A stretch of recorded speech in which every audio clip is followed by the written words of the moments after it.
मैं हूँ गीत कुमार सिन्हा। मैंने CGPSC 21वां रैंक हासिल किया है। इसके साथ ही मैंने अन्य सिलेक्शन की बात करूँ तो मैं पटवारी में भी सेलेक्ट हो चुका हूँ और पिछले वर्ष जो लेबर इंस्पेक्टर की परीक्षा आयोजित हुई थी उसमें मैंने राज्य में 8वां स्थान हासिल किया था। हालांकि इन दोनों को मैंने ज्वाइनिंग नहीं किया। आज हम लोग बात करने वाले हैं कि CGPSC एग्ज़ाम क्या है, इसका क्या पैटर्न होता है, किस तरह से सिलेक्शन होता है, कितने इसके चरण होते हैं। तो ठीक है, शुरुआत करते हैं। तो सबसे पहले तो मैं ये क्लियर कर दूं कि CGPSC नाम का कोई एग्ज़ाम नहीं होता है। CGPSC का फुल फॉर्म है छत्तीसगढ़ पब्लिक सर्विस कमीशन या छत्तीसगढ़ लोक सेवा आयोग। ये खुद में स्वयं में एक एग्ज़ाम ना होकर एग्ज़ाम कंडक्ट कराने वाली एक एजेंसी है। ये क्या करती है कि अलग अलग तरीके से एग्ज़ाम, जैसे राज्य सेवा परीक्षा, राज्य अभियांत्रिकी सेवा परीक्षा या राज्य वन सेवा या अन्य कोई भी एग्ज़ाम है उसे कंडक्ट कराने का काम करती है। तो आप जो सोच रहे हैं कि CGPSC का कोई एग्ज़ाम होता है, तो उस नाम का कोई एग्ज़ाम होता नहीं है।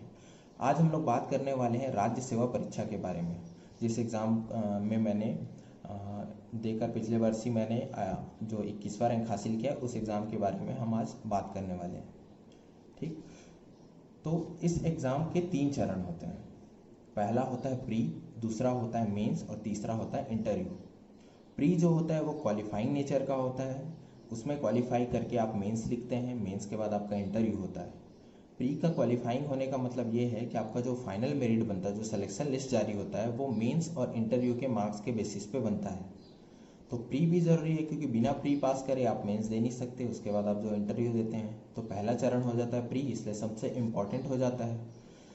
तो आज हम लोग बात करने वाले हैं कि किस तरीके से एग्ज़ाम होता है, कौन सी साइट होती है, कहाँ जाकर आप इसके बारे में जान सकते हैं। आप गूगल पे टाइप करके भी देख सकते हैं, CGPSC लिखेंगे, साइट सामने आ जाएगा CGPSC का।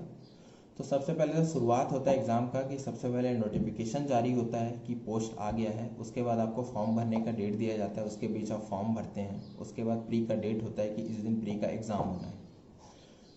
इसके बाद देखते हैं हम लोग कि प्री में एग्ज़ाम क्या होते हैं, किस तरीके से क्या पूछे जाते हैं, क्या क्या पढ़ना होता है। तो प्री में 2 पेपर होते हैं, एक ही दिन में 2 पेपर आयोजित होते हैं, 2-2 घंटे के पेपर होते हैं और ये 200 मार्क्स के होते हैं। पहला पेपर भी 200 मार्क्स का होगा, सेकंड पेपर भी 200 मार्क्स का होगा। इसमें 100 क्वेश्चन पूछे जाते हैं।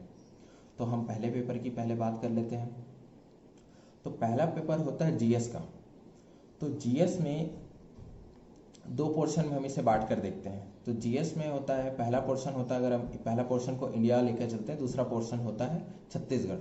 तो पहले पोर्शन में जो इंडिया होता है उसमें भारत का भूगोल, भारत का इतिहास, भारत की अर्थव्यवस्था, भारत का संविधान, साइंस टेक, पर्यावरण, खेलकूद, जो संस्कृति है, कला संस्कृति है और करंट अफेयर्स, ये सब आते हैं। इसके आते हैं 50 क्वेश्चन।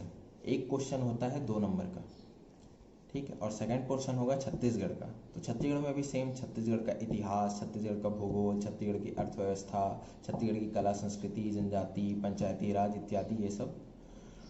तो इसके 50 क्वेश्चन आएंगे, इसके 50 क्वेश्चन। एक क्वेश्चन हो गया 2 नंबर का, तो टोटल जो पहला पेपर हो गया वो होता है 200 नंबर का। इसमें होता है माइनस मार्किंग भी। पहले होता था आधा या हाफ माइनस मार्किंग होता था, अब हो गया है 1/3। मतलब आप एक क्वेश्चन के सही आंसर देते हैं तो आपको मिलेंगे 2 नंबर। अगर आप गलत करते हैं उस क्वेश्चन को तो आपका 1/3 नंबर माइनस हो जाएगा। 2 नंबर का 1/3 होगा, ठीक है। इसी के साथ फिर दूसरा पेपर होगा। दूसरा पेपर होता है CSET।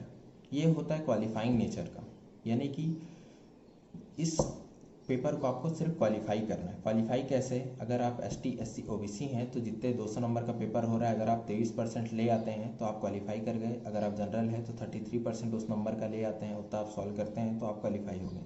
इस पेपर को आपको सिर्फ क्वालिफाई करना है। मेरिट बनेगा पहले पेपर के बेसिस पे, GS के बेसिस पे, ठीक है। अब इसमें आप ये गलतफहमी में ना रहिएगा कि आपको इस पेपर को नहीं पढ़ना है, ये तो सिर्फ क्वालिफाई नेचर का है। अगर आप क्वालिफाई नहीं करते हैं, उतने जितने मिनिमम मार्क्स नहीं लाते हैं, तो पहला पेपर आपका चेक नहीं होगा, यानी कि आप इस पेपर से डिस्क्वालीफाई हो जाएंगे, आगे के लिए आप क्वालिफाई नहीं कर पाएंगे।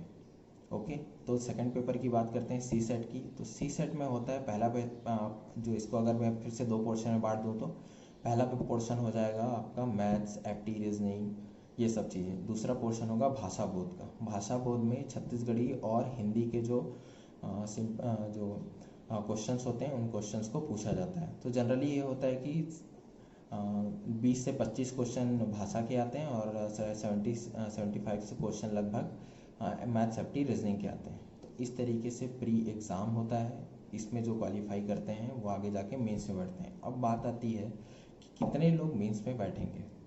तो मैंने बात की थी कि सबसे पहले क्या होता है, नोटिफिकेशन आता है। तो नोटिफिकेशन में ये लिखा होता है कि कितने पोस्ट के लिए एग्ज़ाम लिया जा रहा है। तो जितने भी पोस्ट के लिए एग्ज़ाम लिया जा रहा है उसके 15 गुना लोग मेंस के लिए क्वालिफाई करेंगे, और फिर जितने लोग भी क्वालिफाई कर रहे हैं मेंस के लिए, फिर मेंस लिखते हैं। मेंस के बाद फिर जितना पोस्ट है उसके 3 गुना लोग इंटरव्यू देते हैं, मतलब एक के पीछे 3। ठीक है, आई होप आपको अच्छे से समझ में आ रहा होगा। Subscribe now and press the bell icon. Never miss an update.